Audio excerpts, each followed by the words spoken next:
இவங்களுடைய பாவம் வந்து உங்களை குடும்பத்தை கருவு இருக்கு. உங்களை பிவிஆர் வந்து வடநாட்டிலேருந்து இங்கே வந்து படம் பண்ணிட்டு நீங்கள் எங்களுக்கு தேட்டர் கொடுக்க மாட்டேன். என்னடா கிழிச்சிங்கன்னா ஒன்றும் இது வரைக்கும் பதில் இல்லை. என்ன இது வரைக்கும் என்ன கிழிச்சிங்க, இனி என்ன கிழிக்க போறீங்கன்னா ஒரு பதில் இருக்காது. இது தவறான படம் இல்லை, இது இந்த படத்துக்கு தேட்டர் கொடுக்குறது தகுதி இல்லாத படம் நீங்கள் சொன்னீங்கன்னா எதுக்கே பணத்தை தூக்கிட்டு வரீங்க இங்கே ஓட்டு கேட்டு? 1 கோடி 2 கோடி தூக்கிட்டு ஓட்டு கேட்டு வந்து எவனை ஏமாத்துறீங்க?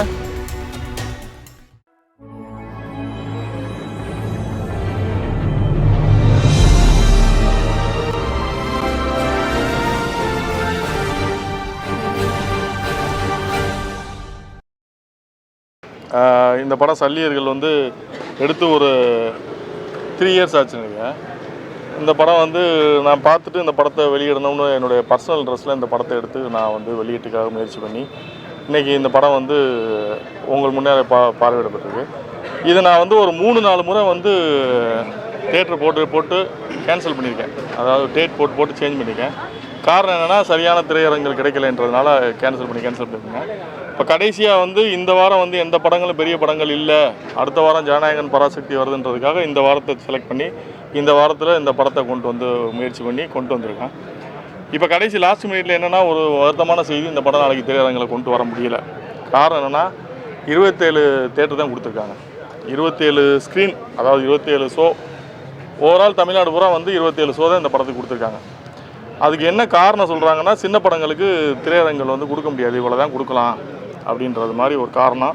அதுவும் பர்டிகுலராக பிவிஆரில் வந்து ஒரு ஷோ கூட கொடுக்கல. பிவிஆர் வந்து இந்த மண்ணில் வந்து அவங்க ஒரு கார்பரேட் இங்கே பிஸ்னஸ் பண்ணுறாங்க. இந்த மண் சார்ந்த ஒரு படம், இதுக்கு வந்து அவங்க வந்து தேட்டர் கொடுக்க மாட்டேன், இது அந்த படம் கொடுக்க மாட்டேன்னு பர்டிகுலராக புறக்கணிக்கிறது ஏன்னு எங்களுக்கு தெரியல. எதனால் புறக்கணிக்கிறாங்க? இப்படி ஒரு படம் வேறு மாநிலங்களில் அந்த மண் சார்ந்து எடுத்த படத்துக்கு, இப்போ கர்நாடகாவிலே அந்த மண் சார்ந்து எடுத்த படத்துக்கு பிவிஆரில் ஷோ கொடுக்கலன்னு சொன்னால் என்ன நடக்கும்னு உங்களுக்கு பத்திரிகையாளர்களுக்கு தெரியும். பட் நம்மளுடைய பெருந்தன்மையை வந்து இவங்க முட்டாள்தனமாக நினைக்கிறாங்கன்னு நினைக்கிறேன். ஸோ இது வரைக்கும் நம்ம வந்து இப்போ நான் என்ன முடிவு எடுத்துட்டேன்னா, பரவாயில்ல நீ தேட்டர் கொடுக்க வேணாம், இந்த படம் போய் சேரணும். எங்கள் நோக்கம் வந்து இந்த படம் வந்து வெகுஜனங்கள்கிட்ட போய் சேரணும், அதுதான் எங்களுடைய நோக்கம். இதில் வந்து இது எனக்கு நான் எடுக்கும்போது தெரியும், இது வியாபார ரீதியாக வந்து எனக்கு பெருசாக கை கொடுக்காதுன்றது எனக்கு நல்லா தெரியும். தெரிஞ்சு தான் இந்த படத்தை வெளியிடுறேன். ஏன்னா பர்சனலாக எனக்கு கனெக்ட் ஆச்சு, இந்த படத்தை ரிலீஸ் பண்ணணுன்ற கட்டாயத்துக்காக நான் பண்ணேன். பட் இப்போ தேட்டர் கொடுக்கல என்னப்போ நான் வருத்தப்படல. பரவாயில்ல, உங்களுடைய ஸ்டாண்ட் அதுதானே. ஏன்னா இங்கே இருக்க அமைப்புகள் அப்படி இருக்குது. தயாரிப்பாளர் சங்கம்னு ஒவ்வொரு டைம் வரும்போது ஒருத்தர் வர்றேன், 1 கோடி 2 கோடி தூக்கிட்டு வர்றான். நான் தலைவராக நிற்கிறேன், செயலாளர் நிற்கிறேன், பொருளாளர் நிற்கிறேன். என்னடா கிழிச்சிங்கன்னா ஒன்றும் இது வரைக்கும் பதில் இல்லை. என்ன இது வரைக்கும் என்ன கிழிச்சிங்க, இனி என்ன கிழிக்க போறீங்கன்னா ஒரு பதில் இருக்காது, எவன்டே பதில் இருக்காது. ஆனால் அந்த 1 கோடியை தூக்கிட்டு வந்துடுவான். நான் எலெக்ஷன் நிற்கிறேன், நான் தலைவர் நிற்கிறேன், நான் செயலாளர் நிற்கிறேன், பொருளாளர் நிற்கிறேன். சரி வந்து என்ன கிழிக்க போகிற? இப்போ இது வரைக்கும் தான் என்ன கிழிச்சிருக்க? ஒரு படத்துக்கு தேட்டர் கூட வாங்க முடியாத நிலைமையில நம்ம இருக்கோம். என்ன கிழிச்சிருக்க? இதை விட கொடுமையான விஷயம், இன்னைக்கு காலைல கோயம்புத்தூரில் ரகலபுரம்னு ஒரு படம் கருணாசன் நடித்து 2013 வந்த படம். அதில் கருணாசுக்கு வந்து ஏதோ டிஸ்ட்ரிபியூட்டர் இருக்குன்றாங்க, கருணாசனை பணம் கொடுக்க வேண்டியது இருக்குன்றாங்க. நான் இந்த படத்தை என் பேரில் அனௌன்ஸ் பண்ணி 3-4 மாதம் ஆச்சு. அவங்க என்னை கூப்பிட்டு பேசணும்னா பேசியிருக்கலாம். லாஸ்ட்டாக இன்றைக்கி 3 மணிக்கு அந்த டிஸ்ட்ரிபியூட்டர் அசோசியேஷன்லேருந்து அந்த டிஸ்ட்ரிபியூட்டர் அடிக்கிறார், குமார் சொல்லி ஒருத்தர் அடிக்கிறார். அடிச்சுட்டு சார் வந்து கருணாஸ் வந்து எனக்கு 7.5 லட்ச ரூபா கொடுக்கணும்னு சொல்கிறார். நான் சொன்னேன் கொடுக்க வேண்டியது தான் வாங்கலாம், பட் தப்பு இல்லை, நான் கேட்குறேன். ஆனால் நீங்கள் வந்து அது எப்போ சொல்கிறீங்க? நான் வந்து இதை அனௌன்ஸ் பண்ணி எவ்வளோ நாள் ஆச்சு, நீங்கள் எப்போ நீங்கள் வந்து இது சொல்கிறீங்க? லாஸ்ட் மினிட்ல இன்றைக்கி நான் படம் ரிலீஸு, இந்த வேலையில் பிஸியாக இருப்பேன், நீ இப்போ கூட பஞ்சாயத்து பண்ணியிருந்தா நான் பஞ்சாயத்து உட்கார முடியுமா? இது தானே முன்னாடியே வந்து நாங்கள் வந்து அனௌன்ஸ் பண்ணுறோம். நீ பிரச்சனைனா முன்னாடியே சொல்லணும்ல. சொன்னேன்னா உட்காந்து பேசி செட்டில் பண்ண போகிறோம். லாஸ்ட் மினிட்ல நீ இன்றைக்கி ஈவினிங் படம் நாளைக்கு ரிலீஸ் தெரிஞ்சு இன்றைக்கி ஈவினிங் கூப்பிட்டு உட்காரப்பியா நீ அப்படின்னு கேட்கும்போது, சரி அதையும் தாண்டி நான் என்ன பண்ணுறேன், சரி இந்த பிரச்சனையை சார்ட் அவுட் பண்ணணும்னு சொல்லிட்டு நான் கருணாசன்கிட்ட பேசுகிறேன். கருணாசன்கிட்ட பேசும்போது கருணாசன் என்ன சொல்கிறாங்க, அந்த பணத்தை கொடுத்துட்டார். ரமேஷ்னு ஒருத்தர் செட்டில் பண்ணி அக்ரிமெண்ட் வாங்கிட்டார், லெட்டர் வாங்கிட்டார். அந்த ரமேஷ் வந்து அவர் இன்னொருத்தர் கொடுக்கல, அவங்களுக்குள்ள 2 பேரும் பார்ட்னருக்குள்ள பிரச்சனை போல. அதுக்கு அந்த அந்த அந்த கோயம்புத்தூர் ஏரியாலே தேட்டர் கொடுக்கல. எவ்வளோ பெரிய ஐக்கியத்தனம் பாருங்கள். நாங்கள் படம் ரிலீஸ் பண்ணுறோம், ரிலீஸ் பண்ணால் எங்களுக்கு 90 நாள் பொறுத்து பணம் கொடுக்குறாங்க. ஏன் நீ என்ன கடனுக்கா போடுற? காசு வாங்கிட்டு தானே போடுற? ஒரு வாரத்திலே பணம் கொடுக்க வேண்டியதானே? ஏன் உங்களுக்கு 90 நாள் டைம் தேவைப்படுது தேட்டருக்கு? நாங்கள் வட்டிக்கு வாங்கி படம் பண்ணுவோம், நீ வாங்கி 90 நாளைக்கு டோல் பண்ணிக்கலாம். நீங்கள் எங்களுக்கு எத்தனை பேருக்கு நீங்கள் ஜிஎஸ்டி கொடுக்க வேண்டியது இருக்குது? எத்தனை பேருக்கு நீங்கள் டிடிஐ பெண்டிங் வச்சுருக்கீங்க? நீங்கள் கொடுத்துருக்கீங்களா எல்லாருக்கும்? அப்போ நீங்கள் எங்களுக்கு வர வேண்டிய பணத்துக்கு மட்டும் நாங்கள் கொடுக்கணும்னு சொல்லி 2013 கொடுக்க வேண்டிய படத்துக்கு இன்றைக்கி வந்து நீ கோயம்புத்தூரில் தேட்டர் கொடுக்க மாட்டேன், நீ நிப்பாட்டி வைக்கிறேன். எவ்வளோ ஐக்கியத்தனை அது? ஒரு படத்தை, ஒரு சின்ன படத்தை வந்து அப்போ அந்த ப்ரமோஷன் பண்ண காசை யார் கொடுக்குறது? இதுக்கு இந்த அமைப்புகள் என்ன பதில் சொல்லலாம்? நான் வந்து முன்னாடியே அனௌன்ஸ் பண்ணாமல் இன்றைக்கி திடீர்னு அனௌன்ஸ் பண்ணியிருந்தேன்னா நீ செய்கிறதில் நியாயம் இருக்குது.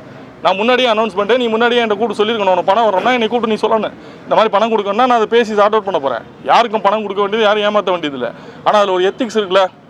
நீ ஏன் கடைசி நிமிஷத்தில் பஞ்சாயத்து வைக்கிற?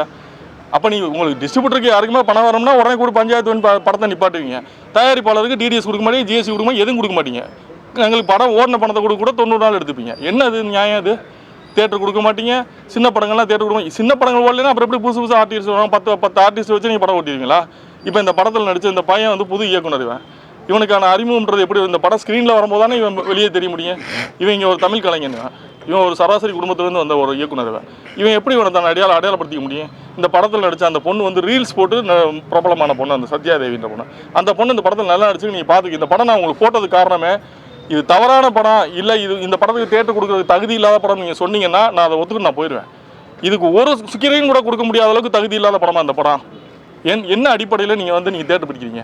இந்த வாரம் அப்படி நீங்கள் புக் மைஸை ஓப்பன் பண்ணி பாருங்கள், நீங்கள் பத்திரிகையாளர்களே நீங்கள் பாருங்கள். அப்படி என்ன எல்லா படம் ஃபுல்லாக போயிட்டுருக்கு? எத்தனை சொல்ல எல்லா படம் போயிட்டு ஃபுல்லாக போயிட்டுருக்கு. அப்போ நீ திட்டமிட்டு நீ இந்த படத்தை போடக்கூடாது, நீ நிராகரிக்கிற. அதுக்கான காரணம் எங்களுக்கு தெரியல. என்னன்னா எங்களுடைய பெருந்தன்மையை நீ எங்களை முட்டாப்பேல் மாதிரி நினச்சிட்டு இருக்கீங்க. ஏன்னா ரொம்ப பொறுமையாக போகிறாங்கன்னு நினச்சி முட்டாப்பேல் ஆக்குறீங்க.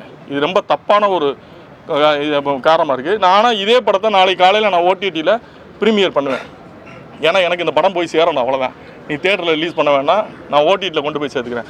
ஆனால் இதுக்கெல்லாம் இந்த அசோசியேஷன் பதில் சொல்லி ஆகணும். தயாரிப்பாளர் சங்கம் நீங்கள் முதுகெலும்பு இல்லாத சங்கங்களை வச்சுக்கிட்டு இவனுக்கு அப்பப்போ நான் தலைவராக வரேன், நீ செயலாளர் வரேன்னு ஒரு தயாரிப்பாளருக்கு எந்த பாதுகாப்பு இல்லை. ஒரு டிஸ்ட்ரிபியூட்டர் அசோசியேஷனில் 2013 கொடுக்க வேண்டிய காசை நீ கேட்டு வாங்குறான். அந்த அசோசியேஷனில் அவனுக்கு அது கட்ஸ் இருக்குது. உட்கார அவன் தலைவர், அவன் உட்கார உறுப்பினருக்கு வாங்க முடியும். நீங்கள் என்ன அப்படி வாங்கி கொடுத்துட்டீங்க இது வரைக்கும்? தயாரிப்பாளர் சங்கத்தில் எவனுக்கு நீதி கிடச்சிருக்கு? எந்த தயாரிப்பாளர் நீங்கள் வாழ வச்சுருக்கீங்க? எதுக்கே பணத்தை தூக்கிட்டு வரீங்க இங்கே ஓட்டு கேட்டு? 1 கோடி 2 கோடி தூக்கிட்டு ஓட்டு கேட்டு எவனை ஏமாத்துறீங்க? எவனை வாழ வச்சுருக்கீங்க நீங்கள்? எதுக்காக எலெக்ஷனுக்கு வரீங்க? பல சங்கங்கள் இதில், இங்கே ஒரு சங்கம், அங்கே ஒரு நடக்கிற சங்கம், நடக்காத சங்கம், தயாரிப்பாளர் சங்கம்னு 1000 சங்கங்கள். சங்கங்கள்ட்ட என்ன கிழிக்கிறீங்க நீங்கள்? உங்களால் ஒரு சின்ன படத்தை கூட ஸ்க்ரீன் வாங்க முடியல, என்ன கிழிக்கிறீங்க நீங்கள்? எதுக்கு தாங்க நீங்கள் சொல்லுவீங்க சங்கத்தை வச்சுட்டு நாங்கள் சங்கம் நாங்கள் படம் எடுத்து கொடுக்குறோம், நாங்கள் வந்திருக்கோம் படம் தேட்டர். அப்போ என்னத்துக்கு தான் இந்த சங்கம்? எதுக்கே வச்சுருக்கீங்க? ரொம்ப அயோக்கியத்தனமாக இருக்குது. ஸோ இதை நான் இந்த ப்ரெஸ்ஸை போட்டது காரணமே இந்த மீடியாவுக்கு நான் அந்த படத்தை காட்டினேன். இது அப்படி தகுதி இல்லாத படமாக நீங்கள் மீடியாக்கள் தெரிஞ்சுக்கணுன்றதுக்காக தான் ப்ரெஸ்ஸை போட்டேன். இது பிவிஆருக்கும் சரி, இந்த ஒட்டுமொத்த திரையரங்குகளுக்கும் சரி, என்னோட வன்மையான கண்டனங்களை சொல்கிறேன். நீங்கள் இப்படி பண்ணுறது நீங்கள் எங்களை சாதாரணமாக நினச்சி கடந்து போகலான்னு நினைக்கிறீங்க. நீங்கள் இவங்களோட வைத்தறிச்சல் இருக்குல்ல, இப்போ இவரோட வைத்தறிச்சல் அந்த பொண்ணு படத்தில் நடிச்ச பொண்ணோட உங்களை குடும்பமாக காலி பண்ணணும். இவங்களுடைய பாவம் உங்களை குடும்பத்தை கருவ இருக்கு உங்களை. இது ரொம்ப தப்பான ஒரு விஷயம் நீங்கள் பண்ணுறது. இது தொடர்ந்து பண்ணிக்கிட்டு இருக்கீங்க. இந்த மாதிரி சின்ன படங்களை தொடர்ந்து கில் பண்ணிடுறீங்க. சின்ன படங்களே வராதுன்னு சொல்லுங்கய்யா. நீங்கள் சின்ன படங்களே போட மாட்டேங்குதுன்னா ஏன் எடுக்க போகிறானுங்க? சின்ன படங்கள் நாங்கள் தேட்டர் கொடுக்க மாட்டோம்னு சொல்லுங்கள். ஏன் எடுக்க போகிறேன்? சின்ன படம் எடுக்க போகிறேன்? எடுக்க பெரிய படங்களுக்கு மட்டும் நீ தேட்டர் வச்சு ஓட்டுங்க. வருஷத்துக்கு 12 படம் வரும். 12 படம் வச்சு ஓட்டு நீ தேட்டர் ரன் பண்ணி பார்க்கலாம். பிவிஆர் வடநாட்டிலேருந்து நீங்கள் படம் பண்ணிவிட்டு நீங்கள் எங்களுக்கு தேட்டர் கொடுக்க மாட்டேன். நீங்கள் 150 ஸ்க்ரீன் வச்சுருக்க, ஒரு ஸ்க்ரீன் கொடுக்க மாட்டேங்க. ஒரு ஸ்க்ரீன் கொடுக்கல பிவிஆரில்.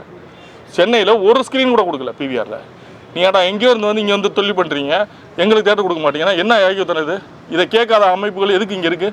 இந்த நாட்டில் எதுக்கு இந்த தமிழ்நாட்டில் இந்த சங்கங்கள் இருந்து என்ன பண்ண போகுது? இதை பதிவு பண்ணுன்றதுக்காக தான் இந்த ஷோ போட்டது. வந்திருந்த உங்களுக்கு எல்லாருக்கும் நன்றி. உங்களுக்கு ஏதாவது கேள்விகள் இருந்தால் கேட்கலாம். இல்லை அப்படி அதாவது எனக்கு வணங்கானே இந்த மாதிரி ஒரு அநியாயம் நடந்தது. நான் இப்போ வரைக்கும் பதிவு பண்ணல. நான் அதை பதிவு பண்ணக்கூடாதுன்னு நான் நினச்சேன். நான் அதுலேயும் இதே பண்ணானுங்க. அதுலேயும் இந்த வேலை என்ன பண்ணானுங்கன்னா, ரிலீஸுக்கு முதல் நாள் உட்கார வச்சு, ரிலீஸ் அன்னைக்கு ஈவினிங் உட்கார வச்சு பஞ்சாயத்து பண்ணானுங்க. எனக்கு சம்மந்தமே இல்லாத பிரச்சனைலாம் கூப்பிட்டு உட்கார வச்சு என்னை பஞ்சாயத்து பண்ணுவானுங்க. என்னப்பா எல்லாத்துலேயுமே அதாவது இவங்க டார்கெட் பண்ணி பண்ணுறானுங்கன்னு எனக்கு தோணுது. அதாவது நீ என்ன சொல்கிறேன்னா, ஒருத்தன் பணம் கொடுக்க வேண்டியது இருக்குன்னா அதை நீ 1 மாதத்துக்கு முன்னாடி கூப்பிட்டு பேசு. உனக்கு என்ன பிரச்சனை இருக்குது? கூப்பிட்டு பேசி ஈஸியாக ஆடணும்ல. அது ரிலீஸுக்கு முதல் நாள் உட்கார வச்சு, ரிலீஸ் அன்றைக்கி உட்கார வச்சு கழுத்து இருக்கிறது, மற்ற வேலையை பார்க்குறதே இல்லையா? அப்போ நீங்கள் உங்கள் அதிகாரத்தை காட்டுறீங்க. எவ்வளோ நாளைக்கு காட்டுவீங்க? உங்கள் ஆட்டம் எவ்வளோ நாளைக்கு போகும்?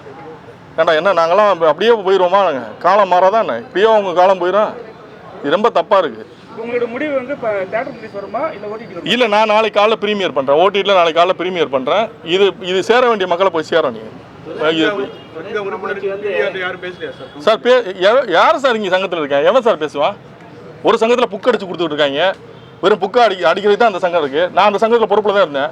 ஒன்றும் கிளிக்கலைன்றதால வெளியே வந்தேன். எதுவும் கிளிக்க மாட்டாங்க. வெறும் புக் அடிச்சு டிஸ்ட்ரிபியூட் பண்ணியிருக்கேன். அதுக்கு தான் பத்திரிகையாளர் இருக்கீங்களா புக் அடிக்கிறதுக்கு? அதுக்கு ஒரு சங்கம், அங்கே ஒரு சங்கம் இருக்குது. வருஷம் எலெக்ஷனில் காசு கொண்டு வரான். ஒரு 5 கோடி 6 கோடி கொண்டு வரான். கொண்டு வந்து எலெக்ஷன் நிற்கிறான். நின்று என்ன பண்ணுறீங்கன்னு கேட்டால் ஒன்றும் இல்லை. எதுக்கு செலவு பண்ணுறாங்க? எதுக்கு செலவு பண்ணி எலெக்ஷனில் நிற்கிறானுங்க? ஏன்னா உறுப்பினர்லாம் காசு வாங்குறது காசு கொடுக்குறா உன்ட்ட கேட்டாங்க காசு. நீ என்ன கிழிச்ச நீ சொல்லி இப்போ கூட இந்த எலெக்ஷன் கூட நீ சொல்லி என்ன கிழிக்க போறேன்னு சொல்லி நீ பாக்குறேங்கம்மா. என்ன நான் கிழிக்க போறேன்னு சொல்லு. நலிந்த தயாரிப்புகளுக்காக பண்றேன்னு சொல்றாங்க சார். என்ன நலிந்த தயாரிப்பு கிழிச்சாங்க சொல்ல சொல்லுங்க. எவனா என்கிட்ட வந்து பேசணும். நலிந்த தயாரிப்பு என்ன கிழிச்சிருக்கானுங்க இந்த 5 வருஷத்துல என்ன கிழிச்சாங்க? நலிந்த தயாரிப்பு ஒரு மானியம் வாங்கி கொடுக்க முடிச்சா அவங்களால? என்ன பண்ணானுங்க நலிந்த தயாரிப்பாளருக்கு? படங்களுக்கு தேட்டர் வாங்கி கொடுக்க முடிச்சா? எதுவுமே பண்றது கிடையாது. கையெழுத்து போட கூட இங்க ஆள் இருக்க மாட்டாங்க. சங்கத்துல இவங்க பொறுப்புக்கு வந்துருக்கு. எதுக்குன்னா கௌரவ பதவியா போய் நீங்க ஒரு சிஎம் பார்க்க போறோம்னா நாங்க தலைவர் வர்றோம் அப்படின்னு ஒரு அடையாளத்துக்காக. அது அப்படி இல்ல. அப்படி நினைக்கிறதுனால நீங்க ஏன் படம் வரும்போது பேச முடியும் தம்பி. இல்ல சகோதரா சகோதரா இல்ல நான் பதில் சொல்றேன். சொல்லி எல்லாருக்கும் படம் நடக்கும் போது நீ வந்து அவங்க என்கிட்ட சொன்ன எனக்கு தெரிஞ்சிருந்தா நான் கேட்பேன். கண்டிப்பா நான் கேட்பேன். எனக்கு தெரியாது. நான் பர்சனலா பாதிக்கப்பட்டிருக்கேன். நீ இது எனக்கான பிரச்சனை நினைச்சா நாளைக்கு உனக்கும் வரும். கண்டிக்கிற தம்பி. இப்ப நான் கண்டிக்கிறேன்னு வச்சுக்கேன். நான் கண்டிக்கிறேன்னா என்ன இங்க எல்லாரும் நான் பிவிஆர் எதிர்த்து பேசுறேன்னா பிவிஆர் வந்து நாளைக்கு எனக்கு தேட்டர் கொடுக்க மாட்டான் என்ன இது பண்ணுவான் அப்படின்னு சொல்லிட்டு உங்க நினைச்சு பயந்துட்டு பேசல. யாரும் பேசுறதுக்கு பயப்படுறது. இப்ப நான் எதுக்கு வந்திருக்கேன்? இப்ப இந்த படத்துல நான் ஒன் ஆஃப் த ப்ரொடியூசரா இல்லை இந்த படத்துல நான் வேற ஏதாவது கலைஞனா பங்கு எடுத்திருக்கேனா? நீங்க இது அவர் சுரேஷ் சொன்ன உடனே நெஞ்சில வெடிச்சு போகுது. ஒரு வருஷத்துக்கு முன்னாடி நான் அந்த படத்தோட ப்ரொஜெக்ஷன் பார்த்தேன். கருணாஸும் கிட்டும் அழைச்சி அப்போவே படம் பார்த்த எல்லாருமே கலங்கினாங்க. இன்றைக்கி நீங்கள் எல்லாருமே இப்போ இங்கே வந்து பார்த்துட்டு வந்து 2 பேருக்கு இயக்குனருக்கும் சுரேஷ் காமாட்சியும் கை கொடுத்து இன்றைக்கி ராத்திரி எப்படி தூங்க போகிறோம்னு தெரிலன்னாங்க. இந்த நிலைமை அவங்களுக்கு தெரியல. இதே நிலைமை தான் அவங்களுக்கும். இன்றைக்கி ராத்திரி அவங்க எப்படி தூங்க போகிறாங்கன்னு தெரிலங்கிறது தான்.